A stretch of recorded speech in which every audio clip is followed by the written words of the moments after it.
تو آج ہم جس صورتحال کا جائزہ لے رہے ہیں وہ ایک ایسی ٹیم کی ہے جو ورلڈ کپ کے بالکل دہانے پر کھڑی ہے، لیکن ایسا لگ رہا ہے کہ اپنی سمت تلاش کرنے کے بجائے الجھنوں میں زیادہ گھری ہوئی ہے۔ بالکل، اور یہ الجھن کوئی نئی نہیں ہے۔ آسٹریلیا سیریز اور ورلڈ کپ 2026 کا اسکواڈ تقریباً فائنل تو ہے، لیکن دلچسپ بات یہ ہے، جیسا کہ آپ نے کہا، کہ انتخاب اس پر نہیں ہو رہا کہ کون بہترین ہے، بلکہ اس پر کہ کون کم خراب ہے۔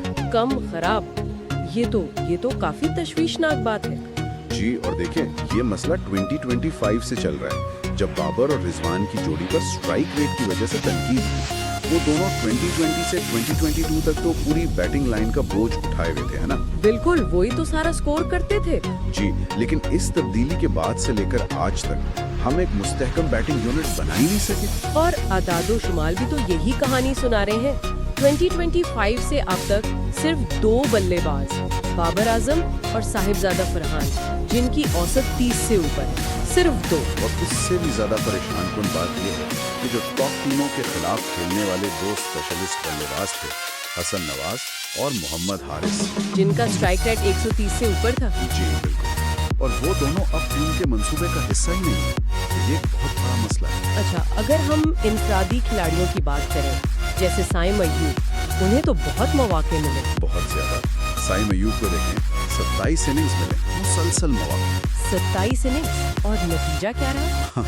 نتیجہ صرف 20 کی اوسط اور 125 کا اسٹرائک ریٹ۔ لیکن بات صرف نمبرز کی نہیں ہے، بات ہے 27 اننگز کے مسلسل مواقع کی۔ تو اس سے سلیکٹرز کی سوچ کا اندازہ ہوتا ہے نا، کہ وہ ایک پروجیکٹ پلیئر پر اتنا یقین کر لیتے ہیں کہ فارم کو ہی نظر انداز کر دیتے ہیں۔ بالکل، اور شاید ان کی تھوڑی بہت بولنگ کی صلاحیت نے انہیں ٹیم میں رکھا ہوا ہے، لیکن یہ بہت خطرناک سوچ ہے۔ اور یہی کہانی کچھ فخر زمان کے ساتھ بھی نظر آتی ہے۔ جی، فخر زمان کی پچھلی 19 T20 اننگز اٹھا کر دیکھ لیں، 21 کی اوسط، 117 کا اسٹرائک ریٹ، اور ایک بھی 50 نہیں 19 اننگز میں۔ ایک بھی 50 نہیں۔ ون ڈے میں وہ ایک میچ ونر ہے، اس میں کوئی شک نہیں، لیکن T20 میں یہ اعداد و شمار، یہ کسی بھی ٹیم کے لیے خطرے کی گھنٹی ہیں۔ یہ تو واقعی حیران کن ہے، خاص طور پر فخر جیسے جارحانہ کھلاڑی کے لیے۔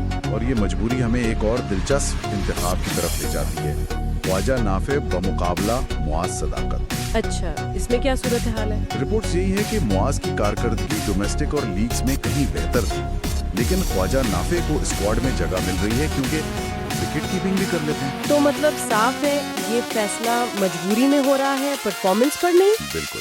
اگر بیٹنگ میں یہ حال ہے کہ کھلاڑی کم اور خراب ہونے پر منتخب ہو رہے ہیں، تو کیا بولنگ میں بھی یہی صورتحال ہے؟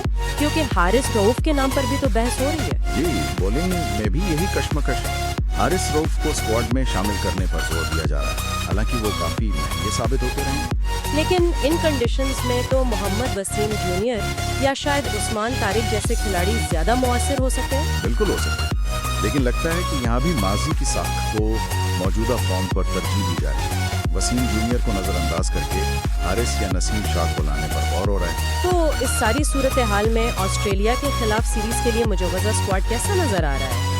سیریز تو اب قریب ہی ہے، 29 جنوری سے۔ یہ 29، 31 جنوری اور 1 فروری کو لاہور میں میچز ہیں۔ اسکواڈ میں بلے بازوں میں سلمان علی آغا، سائم ایوب، صاحبزادہ فرحان، بابر اعظم اور فخر زمان کا نام۔ اور وکٹ کیپرز میں خواجہ نافع اور عثمان خان۔ آل راؤنڈرز میں شاداب خان، محمد نواز اور فہیم اشرف شامل ہیں۔ اور بولنگ اٹیک، اصل بحث تو وہی ہے۔ جی بالکل، شاہین افریدی، سلمان مرزا اور ابرار احمد تو تقریباً پکے ہیں، لیکن آخری فاسٹ بولر کی جگہ کے لیے مقابلہ ہے۔ محمد وسیم جونیئر مقابلہ حارث رؤف یا نسیم شاہ۔ جی، محمد وسیم جونیئر ایک مضبوط امیدوار ہیں، لیکن سلیکٹرز کی پسند شاید حارث یا نسیم کی طرف ہے، اور یہی وہ فیصلہ ہے جو ورلڈ کپ میں ٹیم کی قسمت کا تعین کر سکتا ہے۔ تو آخر میں ہم وہیں آ کھڑے ہوئے جہاں سے بات شروع کی تھی، ایک ایسا اسکواڈ جو کارکردگی سے زیادہ امیدوں اور مجبوریوں پر بن رہا ہے۔ بالکل، بیٹنگ لائن مسلسل غیر مستحکم ہے، اور بولنگ میں فارم میں موجود کھلاڑیوں پر ماضی کی ساخت کو ترجیح دی جا رہی ہے۔ تو پھر سوچنے کی بات تو یہی ہے، کیا یہ سلیکشن حکمت عملی موجودہ کارکردگی کا انعام ہے، یا محض اس امید پر ایک جوا کہ شاید ورلڈ کپ میں سب کچھ ٹھیک ہو جائے گا؟